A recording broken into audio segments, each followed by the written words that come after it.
참칭 보수 아니고 참보수 장성철 소장님하고 팩트 천재 아니고 얼굴 천재 김준일 평론가님 두 분 모시겠습니다. 안녕하세요. 네, 안녕하세요.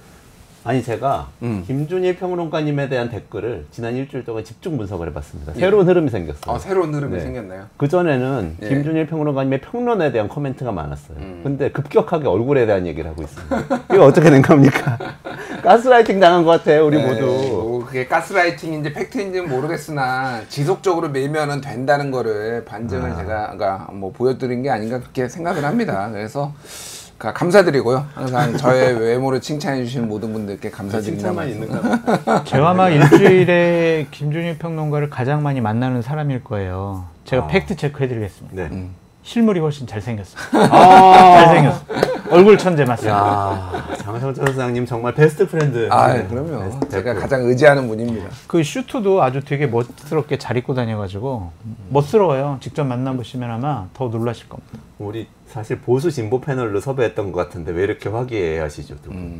제가 그럼 오늘 확실히 보수 패널로서 역할을 한번 해보겠습니다. 정말요? 대통령 브리핑 정말 잘하셨고요. 이제 시작해볼까요?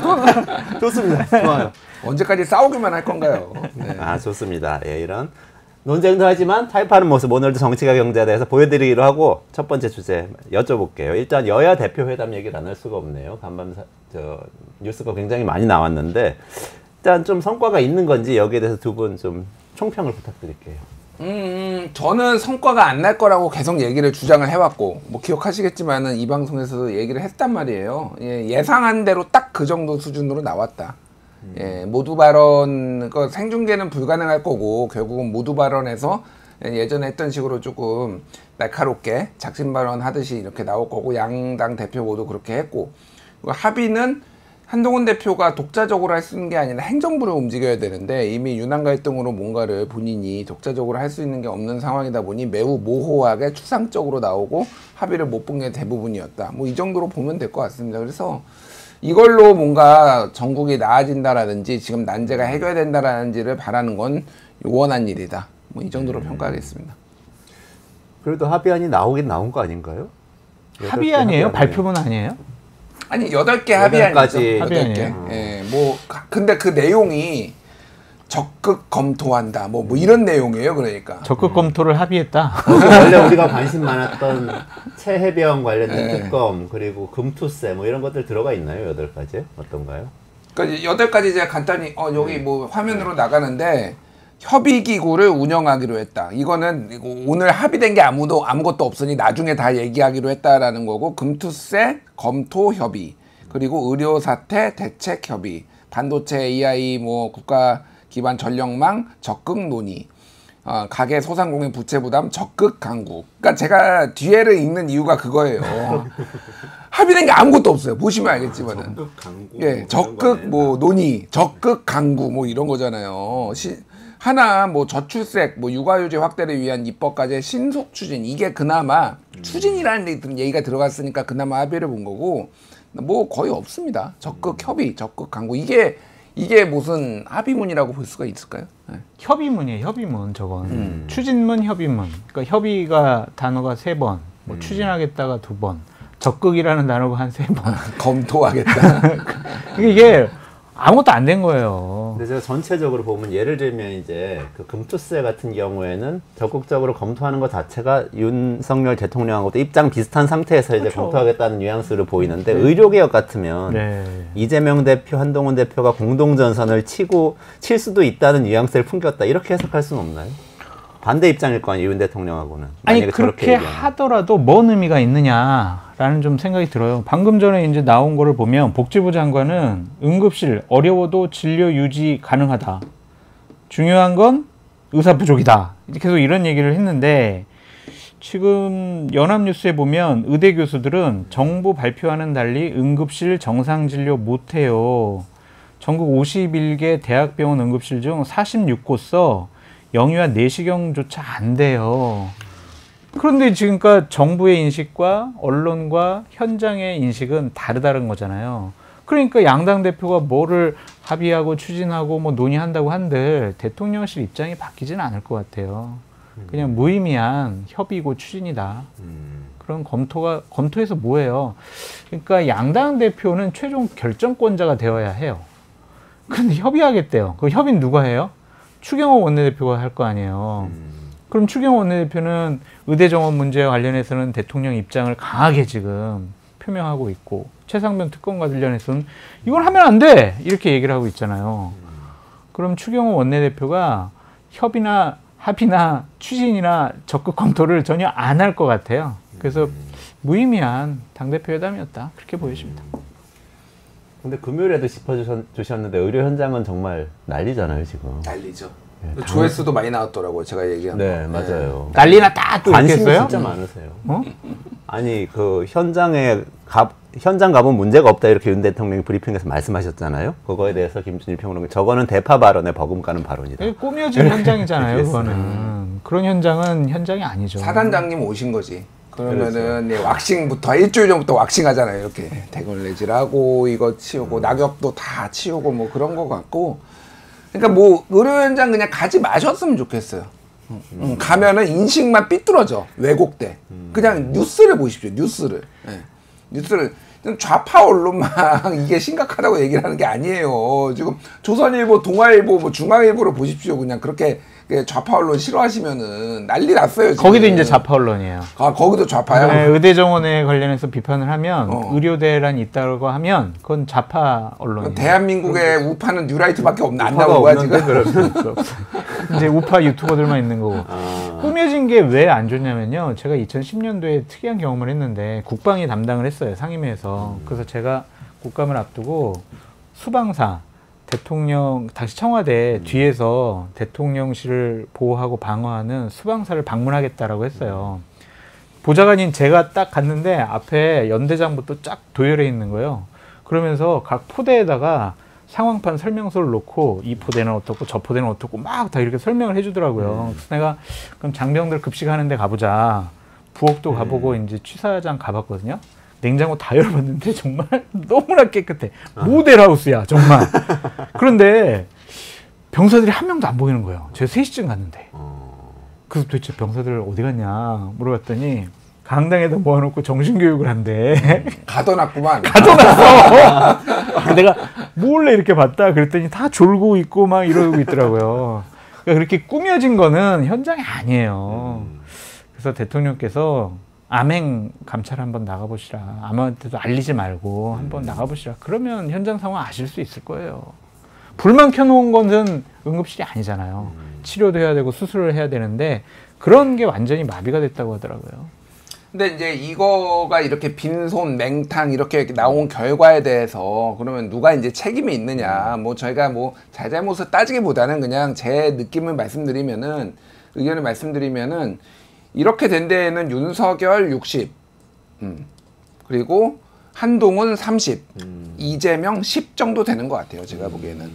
그러니까 뭐 제가 이재명 대표 편에 드는 게 아니라 이 민주당 입장에서 보면은 최상병 특검도 양보했잖아요. 사실상 다 받아주겠다고 양보했는데 합의가 안 됐죠. 전국민 25만 원 지원금도 그러면은 전국민도 싫고 그러면은 다른 방식으로 우리 같이 협의해보자라고 했는데 그것도 제대로 논의가 안 됐잖아요.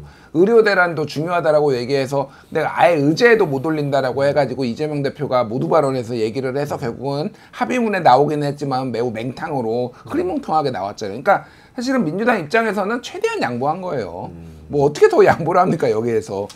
여기에서 윤석열 60이라고 한 거는 여야 대표 회담이고 윤석열 대통령이 빠져있지만은 결국은 행정부가 움직일 생각이 없으니까.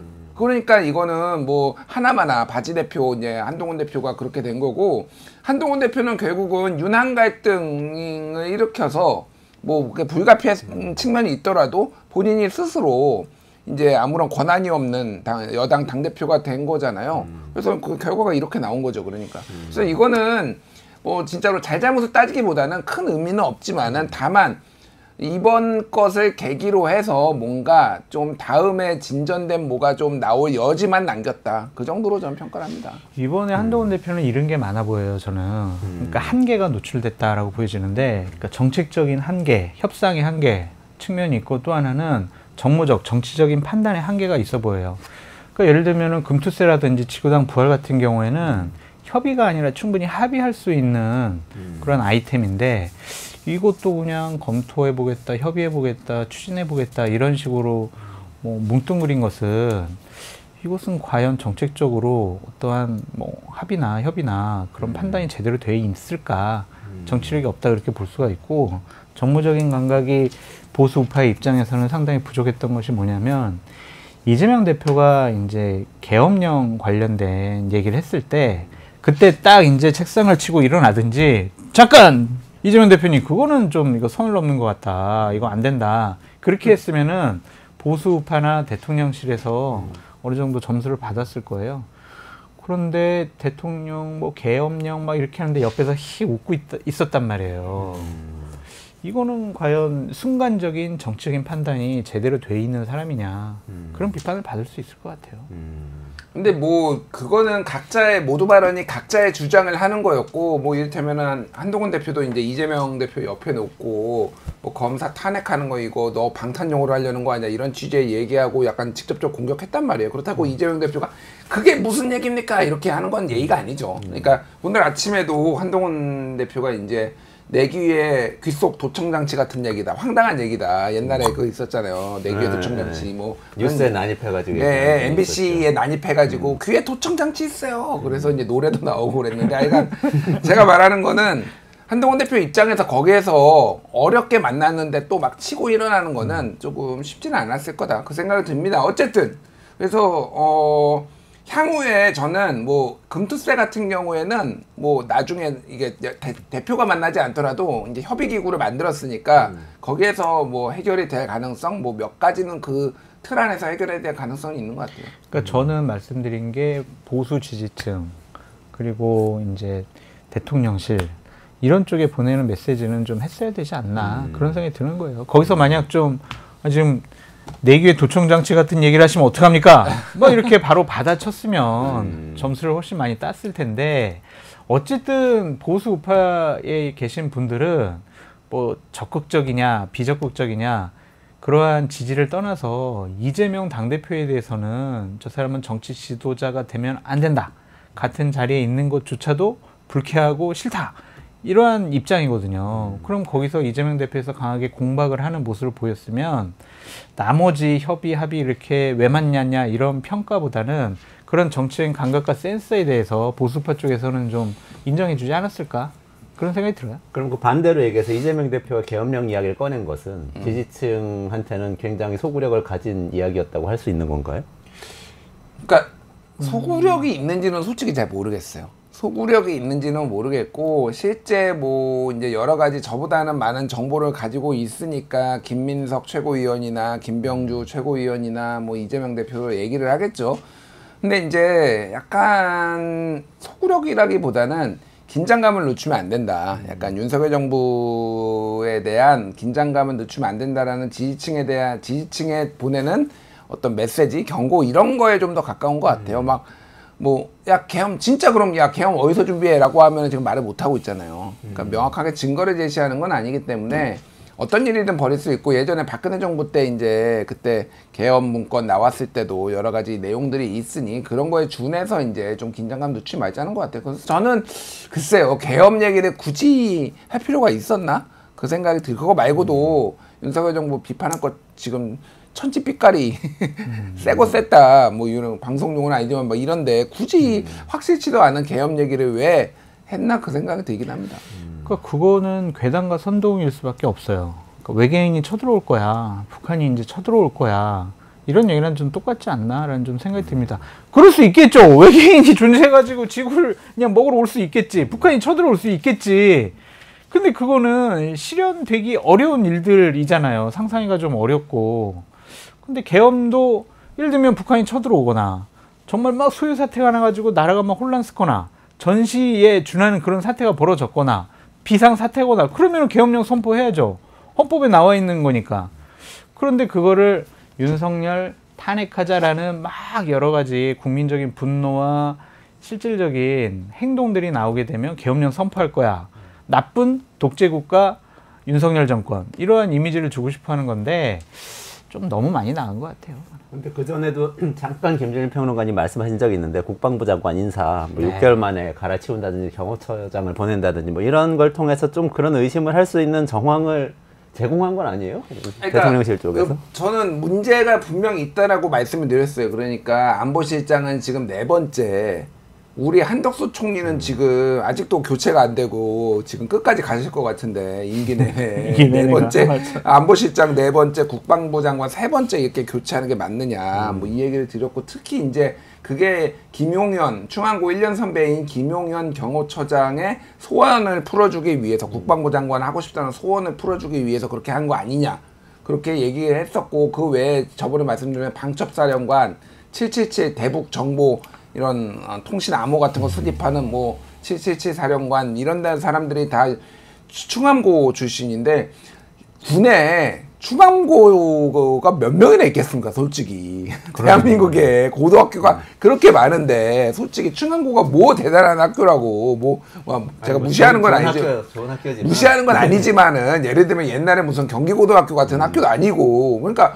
너무 많은 사람들이 막 승진해가지고 이런 게 이상한 거죠. 그러니까 만약의 사태를 대비해서 우리가 믿을 수 있는 사람들의 핵심 보직에 놓은 거 아니냐, 뭐 이런 이제 유추가 가능한 거죠. 저는 그래서 그거는 굉장히 문제가 있다라고 봐요. 그거는. 네.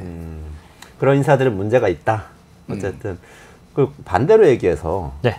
이 얘기가 유사시가 생길 수도 있다. 유사시의 계엄령이 될 수도 있다는 이야기를 야당 대표가 했다는 거는 유사시를 만들 수도 있다?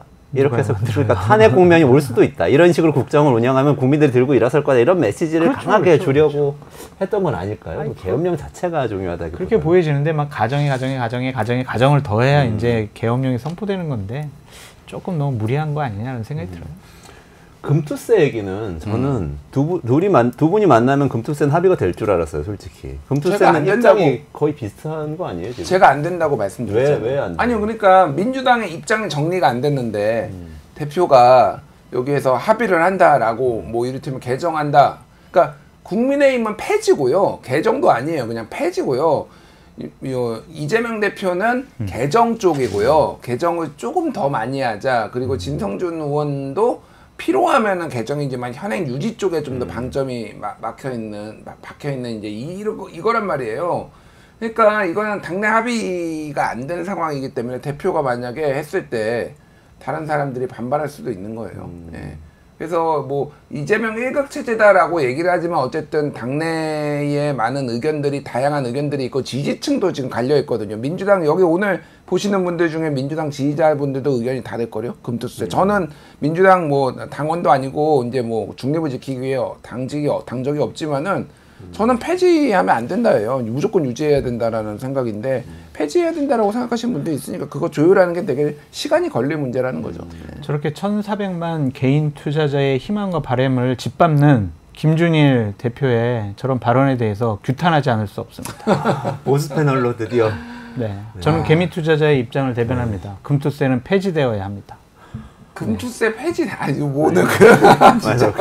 근데 아니 그러니까 금투세를 그 시행을 하려면 여러 가지 증권과 주식과 관련된 거래 이 세금 문제를 종합적으로 판단해 봐야 된다니까요. 제도적인 개선이 필요해요. 근데 그거 없이 금투세만 시행한다라는 거는 다른 나라에 비춰봐도 이거는 맞지가 않아요. 너무 개인 투자자들에게 잔혹스러운 일들이에요. 근데 이게 그냥 두면 시행이 되잖아요, 어쨌든. 네, 그러니까 한동훈 대표가 여당 대표고 네. 여야 회담을 하면 대통령은 폐지하자고 하지만 합의해가지고 유예를 한다든지 완화하는 쪽을 일단 합의를 해놓으면 일단 바로 시행은 안 되잖아요. 그게 정치의 묘미 아니에요? 아니, 그 그런데- 합의를 안 해낸 거 아닌가요? 근데 저거를 폐지하는 법안 아니면은 저걸 개정하는 법안을 다시 만들어야 되겠죠. 그러면은 민주당이 합의해주지 않으면은 내년에 그냥 그대로 시행되는 것 같은데 저거 만약에 이제 금투세 폐지하자라는 게 대통령실과 국민의힘의 입장이잖아요. 그런데 민주당이 그냥 우리는 그냥 이대로 시행할래라고 하면은 국민의힘과 대통령 지지율이 올라갈까? 그러진 않을 것 같아요. 소극적으로 민주당 너무하네. 이제 이런 생각들만 갖게 되겠죠. 그러니까 요 하나 가지고 뭐 정권에 유리하냐 불리하냐 할 수는 없지만 1,400만 개인 투자자들은 대부분 다 이거는 시행하면 안 된다. 폐지해야 된다. 아니 5천만 국민을 생각하십시오. 1,400만 지금 1,400만 나가지고 난리가 나고 있고 1,400만 개인 투자자들 만약 가족이 있잖아요. 4인 가족 하면은 6천만 명이 넘어요 지금. 어디서 이상한 계산법을 또 들고 오시는데 상상의 영역인데요. 진짜 요거는 한번 관전 포인트로 나중에 지켜보세요. 자, 이재명 대표가 어쨌든 개정 쪽에 방점을 찍고 있으니 여야가 합의를 해가지고 한동훈 대표도 해가지고 폐지가 아니라 개정으로 뜻을 모았어. 그래서 법을 만들어서 국회 본회의를 통과해. 대통령한테 갔어. 대통령이 거부권을 행사하는 거야. 너는 충분히 가능성이 있다고 봐요. 대통령의 소신은 폐지니까 나 이런 거 못 받아들여 이런 뜨뜻미지근한 거 못 받아들이고 폐지하는 거 가져와 이렇게 해가지고 거부권 행사하면은 정말 재밌겠다. 우리나라 정치가 윤석열 대 국민의힘 민주당 연합 그렇지. 이렇게 재편되는 거잖아요. 그러니까 한이 이제 연합이 되는 거지. 그러니까 나는 약간 이번 그럴 가능성이 성격도 있어요. 살짝 그런 게 있었거든요. 어쨌든 네.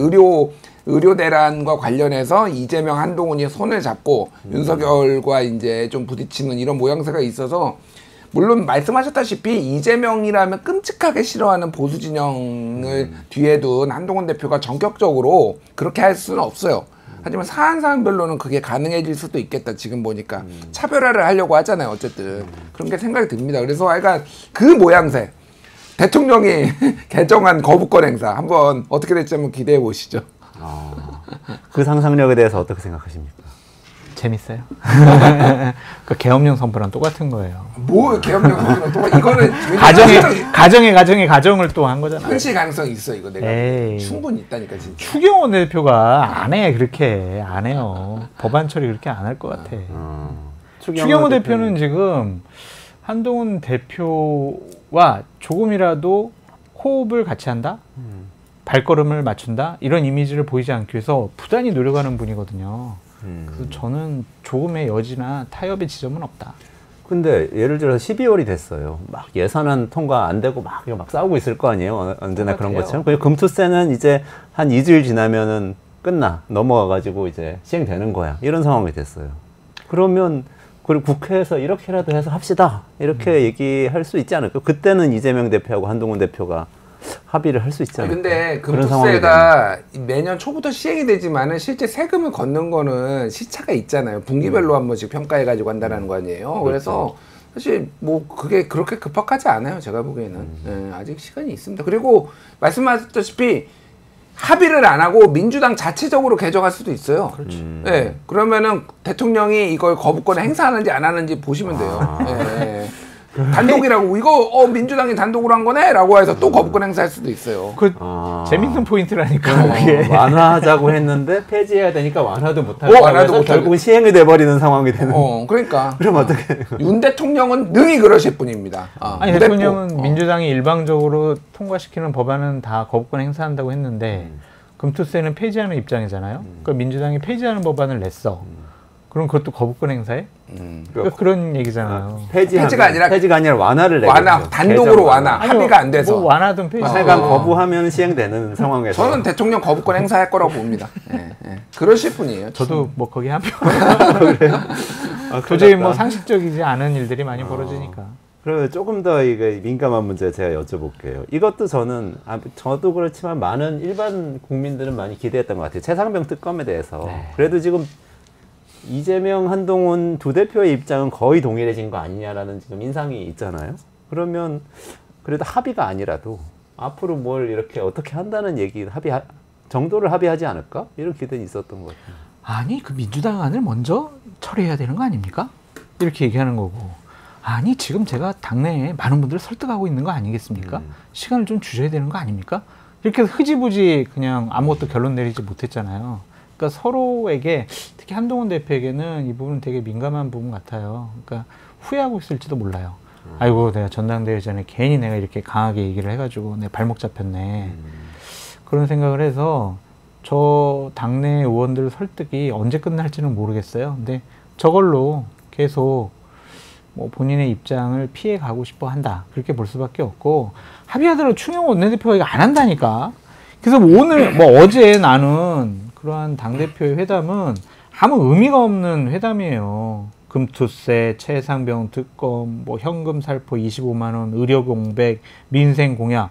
이거 다 원내대표의 권한이란 말이에요. 근데 이걸 당대표가 합의해봤자 뭐 하냐고요. 거기 원내대표가 배석한 것도 아닌데. 의미가 없는 회담이에요. 그래서 논평을 하거나 분석할 필요도 없는 회담이었다. 그렇게 말씀드려요. 그러니까 뭐 이제 뭐 저도 비판적으로 얘기를 했지만은 최상병 특검 같은 경우에는 합의문에도 없잖아요. 그러니까 금투세는 예를 들면은 국민의힘이 들고 온 거는 금투세는 합의문에 넣었잖아요. 네, 네. 근데 최상병 특검은 아예 뭐 안 들어갔잖아요. 네, 입장자가 8가지 없잖아요.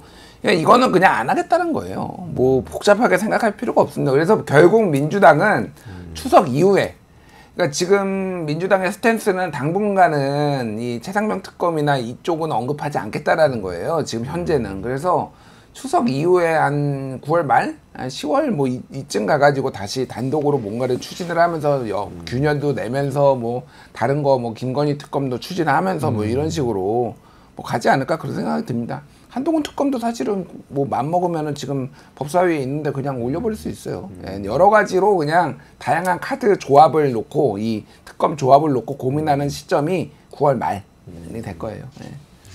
오히려 최상병 특검이 이렇게 합의를 못하고 있는 상황이 김건희 특검으로 더 빨리 가게 되는 결과를 가져올 것이다. 이렇게 생각하시는 그러니까 거예요? 두 가지 측면이 있는데 최상병 제가 누누이 얘기하지만은 이 정권은 김건희 때문에 무너진다. 김건희 여사 때문에 무너진다고 제가 계속 예언을 했던 이유가 있어요.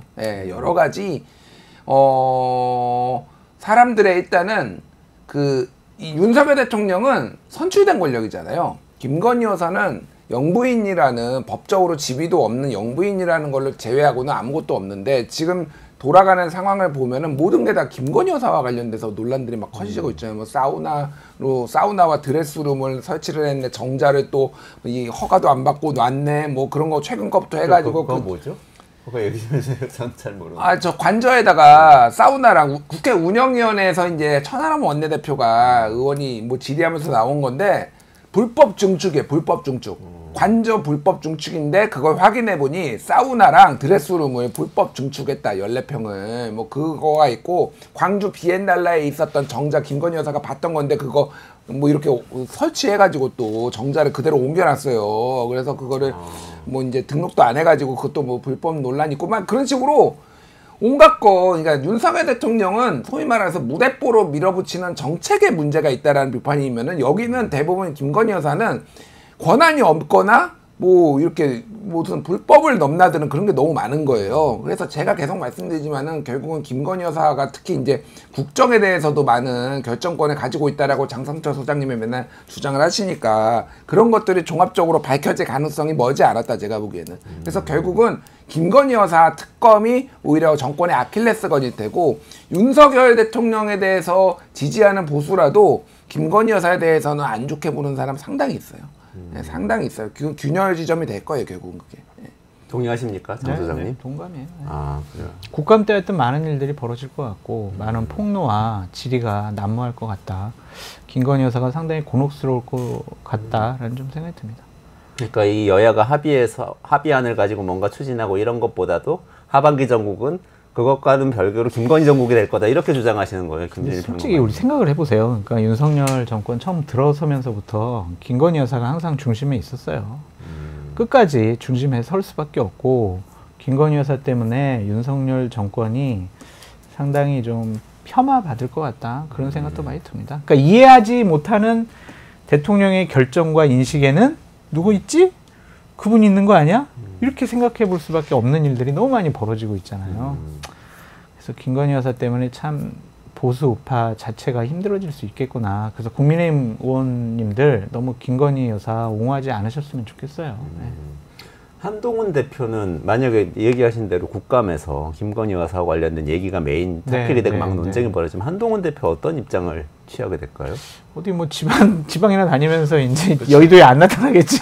아무 입장을 안 취하겠죠. 왜냐하면 원내가 아니니까 굳이 본인이 현안에 대해서 다 얘기를 할 필요도 없고 민생 투어 할 겁니다. 민생 투어. 오늘부터는 그렇게 이제 국회에서 할 일이 없을 거예요. 그러니까 약간 이제 주목도가 상당히 떨어질 겁니다. 그래서 의대 정원, 의료 대란 이 문제를 해결하기 위해서 그런 이미지를 주고 싶어 할 것 같은데요. 그래서 현장 방문을 좀 많이 하지 않을까. 국민의힘은 그러면 그런 얘기에 대해서 적극 방어하는 아이고, 그러네. 책상 건가요? 뒤 엎고 이제 다 퇴장하고 협조 못한다 그러고 막 이제 그러겠죠. 안타깝네요.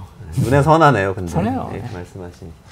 그 25만 원 민생지원금 얘기도 좀 여쭤볼게요. 요거 이재명 대표는 아까 좀 양보하면서라도 뭐라도 좀 이렇게 결실을 맺으려고 했던 것 같은데 결국 안 됐어요.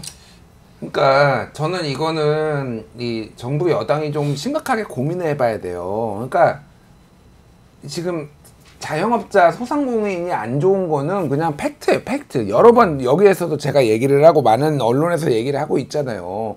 그러면은 대출 연장 뭐 이런 거 해봤자 답이 아닌 거를 알면은 방안을 내야 될 거 아니에요. 그러니까 이번에 한국갤럽 지난주에 금요일에 발표된 거 대통령 국정수행 지지율이 23%거든요. 27%에서 전주 27에서 23으로 4%포인트가 빠졌는데 이게 직업군별로 보면은 보통 이제 보수 정당이나 이제 보수 대통령을 잘 지지하는 사람들이 무직, 그러니까 이거는 고령층이란 얘기죠. 그러니까 고령층, 무직, 주부, 그리고 자영업자 여기가 주 지지 세력이에요. 보수 쪽은. 그리고 민주당 계열은 이제 사무직이라고 하죠. 화이트 칼라 뭐 이런다라든지 뭐 이런 학생 뭐 이쪽 상대적으로 이제 이렇단 말이에요. 자영업자의 대통령 긍정평가가 19% 나왔어요. 평균이 23이잖아요. 네. 보통은 한 5에서 10 정도 더 나와야 돼요. 그렇잖아요. 자영업자가 주 지지 세력이에요, 거기가. 근데 19가 나왔다라는 거는 평균을 깎아먹었다는 얘기고, 무직, 뭐 이제 기타 여기에서 한 30 나왔어요. 그러니까 그쪽이 이제 노년층 빼놓고는 다 돌아섰다. 대통령 긍정평가가 20대 12%, 30대 11%, 40대 10%입니다. 긍정평가가. 그럼 9명, 10명 중에 9명은, 그러니까 활동을 하는 60대 이상의 이제 노년층 빼놓고는 다 돌아섰다라는 거예요. 그럼 굉장히 심각한 거예요. 그럴 때 25만 원이 됐든 뭐가 됐든 정부가 주도적으로 해가지고 이거를 조금 국정에 어떤 반등을 해야 돼 생각을 해야 되는데 무조건 이재명이 하는 건 죽어도 안 돼. 이게 맞는 거냐고요. 그러니까 자기 발등을 찍고 있다 지금. 네. 장 소장님 어떻게 보셨어요? 이 논쟁은. 김준일 평론가님의 편협한 저러한 그 갤럽 여론조사 수치 인용에 대해서는 상당히 유감이다라고 말씀을 드리고 오늘 리얼미터에서는 그래도 29.6% 긍정 지지율. 떨어졌잖아. 이제 앞자리 2잖아. 30.2였는데 지난주에. 23보다는 낮잖아요. 29.6%면. 그리고 뭐 여러 가지로 하여튼 좀 좋은 수치도 있다. 뭐 그렇게 말 자신이 없으세요. 그렇게 좀 보시죠, 뭐. 네. 알겠어요.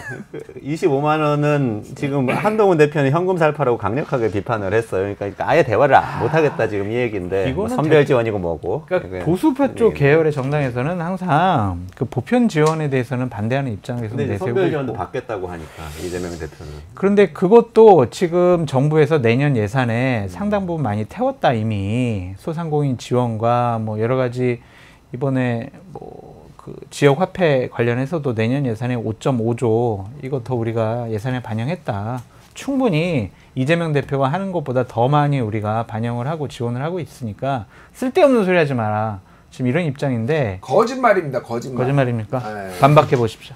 아니 내년도 예산안 지금 3.2% 정도 늘어났다라는 거잖아요. 그래서 역대 네 번째로 낮아요. 물론 올해 2.9% 늘어난 것보다는 약간 조금 더 늘어났지만은 경상성장률이 4.5%가 라고 정부가 발표를 했는데 경상성장률보다 낮다라는 거는 이거는 확연하게 긴축 재정을 하겠다라는 거예요. 게다가 여기에서 고정으로 지출돼야 되는 의무적으로 지출돼야 되는 거를 빼고 실제 재정 확장은 0.2%밖에 안 됩니다. 그러니까 돈을 하나도 한 푼도 안 쓰겠다는 거예요. 왜냐면 세수 계속 펑크나고 본인들 얘기가 이제 재정 준칙 지켜야 된다라고 얘기를 하면서 얘기를 하고 그러니까 GDP로 이제 그러니까 빚을 나누면 나오는 게 3% 이하로 해야 된다라고 주장을 하니까 그러니까 뭘 하겠다라는 건지 솔직히 모르겠어요. 이 정부는. 예. 그러니까 본인의 소신이라고 얘기를 하면서 건전재정을 얘기하는데 감사를 저렇게 해가지고 제 세수 다 펑크 내면서 그게 무슨 건전재정이에요. 그러니까 거짓말만 맨날 말도 안 되는 얘기만 지금 하고 있고 소상공인인데 모르겠습니다. 뭐 다 죽든 말든 그게 버티면 된다. 뭐 이런 거잖아요. 지금 그때 이주호 교육부 장관도 그 여당 연찬회 가가지고 6개월만 버티면 우리가 승리한다. 몇 명이 죽든 필요하지 않은 거야. 자영업자도 죽든 말든 내가 보기엔 상관 안 한다. 재정 정책이 제일 중요하다는 겁니다. 원칙을 지키면서도 본인들이 할 수 있는 그런 방안을 좀 내라는 게 정부의 뭐 아닌가, 정부의 역할 아닌가요? 너무 무책임하다. 대통령 진짜 무책임해요, 진짜 제가 보기엔. 그래서 전반적으로 지난주에 뭐 대통령 브리핑 내용이나 그거를 해석하는 대통령실 관계자들의 워딩을 들어보면 이분들은 국정을 운영할 능력과 자격과 판단력과 이런 것들이 부족해 보이지 않냐, 막 그런 생각이 들 정도예요. 그러니까 대한민국이 이제 해방 이후에 그 성장을 해왔고 국가가 이제 지속이 되어온 그러한 큰 원칙과 시스템들을 완벽하게 무너뜨리는 행동을 너무나 아무렇지도 않게 하고 있다라는 좀 생각이 들어요. 그러니까 그 단적인 예가 지난주에 한동훈하고 티켓팅을 싸우니까 에이 만찬 안 해. 그리고 자꾸 야당이 우리 공격하니까 그럼 우리 9월 정기국회 22대 개원식 우리 안 가. 처음 있는 일이잖아요. 이걸 아무렇지도 않게 생각을 한단 말이에요. 그래서 큰 기대를 할 게 없는 정권이 아니냐 그런 생각이 좀 듭니다. 개원식 안 가는 거는 진짜 어떻게 평가해야 돼요? 기분 나쁜 거 똑같잖아요. 일관된다니까. 일관. 아니, 그러니까 한동훈이랑 갑자기 기분 나빠서 밥도 안 먹고 연차에 가서 맨날 이거 했잖아, 이거 뭐 이거 하다가 이것도 안 하고 기분 나쁘면은 그냥 내키는 대로 의무예요. 대통령이 가는 거는 의무입니다. 그 이유를 이런 걸 들었어요. 피켓 시위든 망신주기를 하겠다고 의심할 수밖에 없는 정황이 있다. 아니 뭐 언제는 여야가 뭐 좋은 적이 있었습니까? 87년 이후에 지금 처음 안 가는 게. 그리고 협치하라면서요. 그럼 대통령이 가가지고 협치를 주문을 하든지 뭘 하면 되잖아요. 사과해야 됩니다. 김건희 여사한테 살인자라고 하는데 그런 사람들하고 어떻게 협치를 합니까? 사과가 먼저입니다. 유감 뭐 표명을 했잖아요. 그 원내에서. 유감이 아니라 사과를 해야 됩니다. 뭐가 됐든 뭐 김건희 여사 그렇게 중요해? 진짜? 그게 그렇게 중요한 문제야? 우리가 생각한 것보다 훨씬 더 중요해요. 아니 그러니까 대통령이 최소 해야지. 그리고 이럴 때 가면 오히려 대인배로 보이는 거지. 야당이 뭐 김건희는 살인자 이렇게 얘기함에도 불구하고 가가지고 하면은 대통령이 더 점수를 딸까요, 잃을까요? 그러니까 밴댕이 소갈딱지야 진짜. 아유 뭐 어떻게 정치를 해서 이런 분이. 아니 이제 가면은 이제 국회의장실에 모여가지고 이제 양당 대표 원내대표들 딱 모아놓고 환담하는 시간이 한 15분 정도 있거든요. 마음에 드는 놈 한 놈 있구나 거기. 그러니까 안 갈래. 여당 대표도 포함해서. 그렇지. 여당 대표, 야당 대표 뭐 이놈 저놈 마음에 드는 사람 한 놈이 없네. 근데 저런 결정을 하는 게 정말 황당해요. 황당해. 이해가 안 돼? 근데 제가 그래도 저는 지금 이제 모든 현안을 다 놓고 보면 그래도 의료 문제가 가장 심각한 것 같고 급박한 현안인데 요거 가지고 예를 들면 여야가 뭐 이건 입법 사항은 아니잖아요. 의대 증원을 예를 들어서 우리는 꼭 2,000명 말고 좀 이렇게 유연하게 협상을 해야 된다. 이런 정도 합의는 할 수 있잖아요. 어쨌든 후속 얘기 한다고 했으니까 그렇게까지 갈 가능성 없을까요? 아니 일단 뭐 내년도 정원은 1,509명인가? 그렇게 2,000명에서 뭐 이렇게 조정은 됐는데 2026년 정원을 얘기하는 거잖아요. 대통령실은 의대 정원 문제는 문제가 없다라는 입장이잖아요. 거기다 대고 양당 대표가 합의한다고 한들 뭔 의미가 있겠냐 그런 생각이 좀 듭니다. 이 부분은 저는 저렇게 고집 부리는 거 보면 이 의료 대란 때문에 정권 자체가 망하고 뭉개질 수가 있을 것 같다. 뭐 그런 생각도 들어요. 이거 대단히 심각한 문제인데 저 사람들은 정말 딴 나라 사람들인가 봐. 전혀 뭐 그렇게 심각성을 인식을 못하네요. 이해가 안 돼요. 그리고 제 느낌은 국민들이 총선 때 한 번 이렇게 심판을 하셨잖아요. 네, 대통령을. 네. 그런 다음엔 사실 소강 상태였던 것. 그러면 어떻게 하나 지켜보자였던 것 같은데 이번에 의료대란 때 한 번 더 이렇게 좀 분노하는 모드로 바뀌는 것 같아요. 하나만 더 말씀을 드리면 갤럽 여론조사 23% 지지율 나왔잖아요. 오우 20%대는 지켰네 이거고 오늘 리얼미터 여론조사 보고는 30% 그래도 내외잖아. 그래도 그렇게 떨어진 거 아니야. 그렇게 생각을 하고 있대요. 그러니까 이게 인식 자체가 우리랑은 다르다니까. 그러니까 뭘 기대하기가 어려워요. 야. 정도령님, 지승원님, 뭐 감사합니다. 많은 분들이 댓글 남겨주셨는데 장성철님은 보수의 개혁천병입니다. 이런. 그리고 장 소장님은 귀여우시다. 장 소장님 팬 엄청 많으세요. 그리고 김준일 평론가님은 오늘 얼굴 얘기가 없고 다 천재다. 뭐 정치평론 잘한다. 이제 뭐 얼굴 얘기를 많은데? 굳이 하지 않아도 이제는 뭐 당연히 천재라는 것들이 다 받아들여지는 거 아니겠습니까? 당연한 얘기를 뭐 굳이. 좋습니다. 여러분 오늘 장성철 소장님, 김준일 평론가님한테 좋아요 한번 남겨주세요. 좋아요. 지금 잠깐 멈추시고 좋아요 꼭 누르시고요. 오늘 여기까지 진행해야 될 것 같아요. 장성철 소장님, 김준일 평론가님 여기서 인사드리겠습니다. 고맙습니다. 감사합니다.